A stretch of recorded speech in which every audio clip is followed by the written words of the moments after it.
வெண்டைக்காய் இந்த மாதிரி நீளமாக கட் பண்ணி வச்சுருக்கேன். கடாயில் ஆயில் ஊற்றி வச்சு நம்ம இதில் போட்டுருவோம். வெண்டைக்காய் ஆயில் நல்லா ஃப்ரை ஆகட்டும்.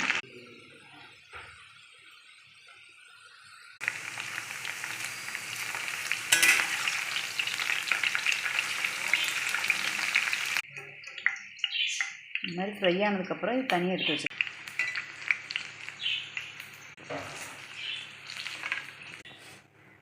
எக்ஸ்ட்ரா இருக்கிற ஆயிலை இப்படி ரிமூவ் பண்ணிவிட்டு மறுபடியும் இந்த வெண்டைக்காய் அதில் நம்ம கொஞ்சமாக மிளகாத்தூள் போட்டுக்கலாம். எப்பவும் போல் மஞ்சத்தூள்,